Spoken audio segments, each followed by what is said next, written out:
Women as Beatles historians, and we have a very distinguished panel up here. My name is Susan Ryan. I am the proprietor of Fab4 NYC Walking Tours. I gave a tour this morning. I was also at one time the publisher and editor-in-chief of Rooftop Sessions, which was a Beatles fiction webzine. And my reviews have appeared in various Beatles publications over the years. I have a Bachelor of Arts from Queens College, CUNY, and I'm currently a student in the leadership program at the International Institute for Secular Humanistic Judaism, so that's my qualifications.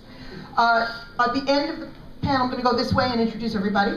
So at the far end over there, we have Alison Boron, who is a freelance rock writer, a columnist for Pop Dose Online, a regular contributor to Goldmine. She's worked with artists including the Beach Boys, Graham Nash, and Ray Davies. She holds a master's degree in music business from NYU. Next to her, we have Candy Leonard, who is the author of a book that is forthcoming book. It will be out in August. It can be pre-ordered now on Amazon, so please think about ordering this marvelous book. It's called Beatleness, How the Beatles and Their Fans Remade the World. She's a PhD in sociology from the University of New Hampshire, and she's taught sociology and psychology and mass communication on the college level, and has published essays on cultural topics, and lives in Cambridge, Massachusetts. Alison lives here in New York. Immediately to my right, I've got Judith Kristen, who is the author of 16 books, including A Date with a Beatle, Once Upon a Time in Liverpool, and the latest one, The Flower Children. She's an educator, a champion of animal rights, a creative writing instructor, and holds a master's degree in German literature and arts from the University of Heidelberg in Germany. And she's won a lot of humanitarian awards and awards for her work with children. To my left, we have Shelley Germeau from Seattle. Shelley is the National John Lennon Examiner at Examiner.com, and she's also the Seattle Rock Music Examiner. And she has published historical pieces, interviews, and concert reviews. And prior to that, for 9 years, she was a staff writer at Day Trippin' magazine, and is a certified public accountant with a degree from the University of Washington. And to Shelley's left, we have Karen Duhigg from Chicago. And I'm just giving you all our qualifications so you know who we are. Karen is a PhD in linguistics, and she has a whole PhD from Northwestern University. She's presented academic papers on linguistic Beatles topics such as consonant manifestation in their post-group singing, and in John Lennon's books, How I Won the War, and no, How I Won the War. I'm having a fried crispy day. I meant in his own right, and a Spaniard in the works, and I'm losing my brain. It's okay. It's been a long day already. And then last, but very much not least, at the end of the panel, we have Sarah Schmidt, who is a reading teacher in St. Louis, Missouri, with a master's degree in elementary education. For the past 5 years, Sarah has run the blog Meet the Beatles for Real, which has rare photos and stories of Beatles fans who have got to meet one or more of the Beatles. She was recently cited in Mark Lewison's new book, Tune In, as one of the noteworthy sites for Beatles history through photos and other imagery. This is a big deal. So that's us, and that's why we're up here. So we are women with qualifications. Thank you. We're going to discuss right now a little bit about the Beatles' legacy and where it's been, where it is now, and where it's going. We have on this table, we have people who are first generation Beatles fans, first and a half generation Beatles fans, and second generation Beatles fans. So we can speak from all different angles of what we think about the legacy. I'm going to start with a quote.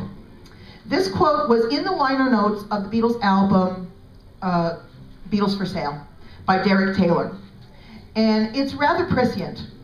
It says, "There's a priceless history between these covers. When, in a generation or so, a radioactive, cigar-smoking child picnicking on Saturn asks you what the Beatle affair was all about, don't try to explain all about the long hair and the screams. Just play them a few tracks from this album, and he'll probably understand. The kids of AD 2000 will draw from the music much the same sense of well-being and warmth as we do today." That was written in 1964. Okay, so not only are we sitting here past the year 2000, we're celebrating 50 years of the Beatles. Now, I'm going to throw out some questions to some of my panelists, and we came up with the phrase, "it's the music, stupid." But the point is, though, Shelley had said something about the Mozart effect and the Beatles effect. Maybe you want to speak on that? Yeah. Well, you've read the book or seen the book, The Mozart Effect. And it came out, I don't know what it was, at the 90s or something like that. It was all about how listening to Mozart music changed kids and adults' brainwaves. That it helped them learn math because there's so much like mathematical notes and the way that Mozart wrote his music. It calmed the person down. But I said, you know, the Beatles music affects me like that. If I'm depressed, angry, all I gotta do is put on like Flaming Pie, or, I mean, you know, I'm talking even solo stuff. Beatles music makes me happier. I don't think anyone's done a study on it, but I think it does affect the mind, the spirit, and the body. Yeah, I think that's why it's so timeless and why we're still listening. It is the music. It's not just how cute Paul is or anybody's political views or anything like that. There is a quality to the music that calms you down and helps you think better. Our brains like it. In other words, it lights up the synapses in a way that is, you know, like Shelley was saying, it feels good. There's something, it's like this is your brain on Beatles. You know, again, there hasn't been a study yet, but I'll toss it in Sarah's direction and then Allison's direction just to give it a direction.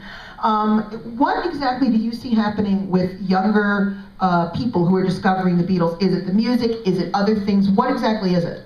Well, through my blog, Meet the Beatles for Real, I get an opportunity to talk to fans of all ages, kids as young as 10 years old, through people who are first generation fans. And the young girls, they think Paul's very cute.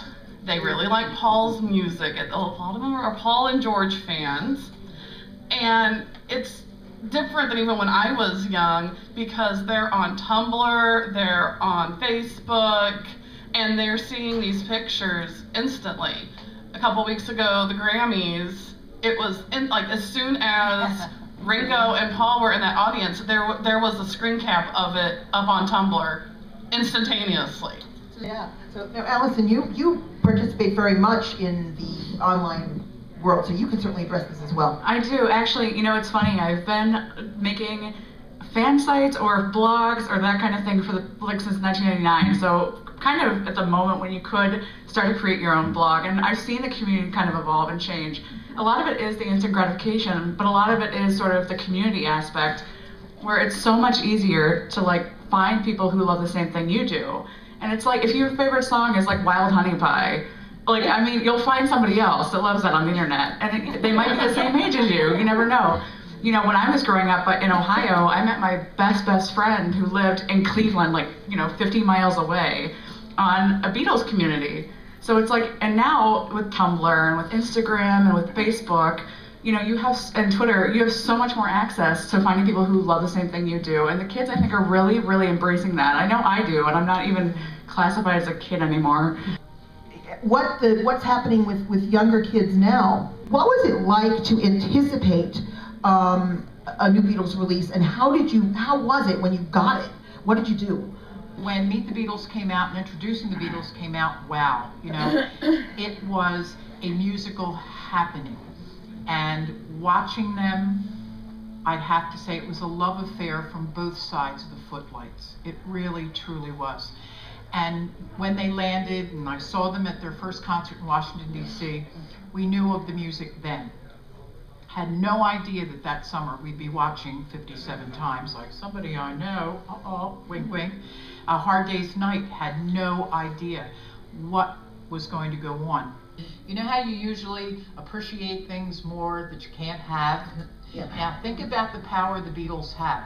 This new generation can have them anytime, any way, any shape, in any form, 24/7. But they appreciate them. And they appreciate them, and they're still in high demand. That goes to show you, you guys are in the right place tonight. Generation 1.5 of Beatle fans, people born in the 60s who discovered them in the 70s. I think we are sort of in our own spot regarding that, because everything was presented to us all at once, and we only got it in whatever order relatives could manage to buy it for us for holidays.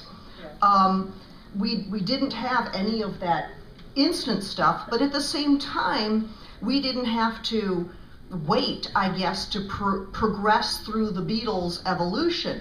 We could our first, album we listened to could be All Things Must Pass.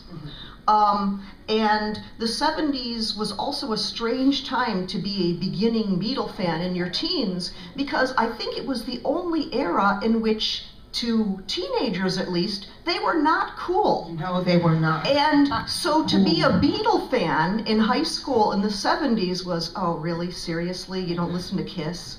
And you were kind of ostracized. Now, it was not difficult to get the albums. They were in all the stores. Of course, we didn't have the original labels and stuff like that. So we got, in many ways, we share the first generation's aspect of, listening to music on vinyl and things like that, and having to wait till something came on television. Having all that in front of us all at once, and having the way that it spoke to us, perhaps also because we were rejected by our schoolmates for being into an uncool group, and at the same time we're old enough to have been somewhat, rejected by our parents toward our music, because we still had that generation of parents to whom, oh my God, this is like horrible, your brain's gonna rot, you're gonna turn to drugs, you're gonna be in a juvenile home in a couple of years. And so, they, at least, my parents, they let me put up all the White Album posters and stuff, and just shook their head like, well, this is it, she's going to jail, I don't know what we're gonna do with her, but clearly she's ruining her mind.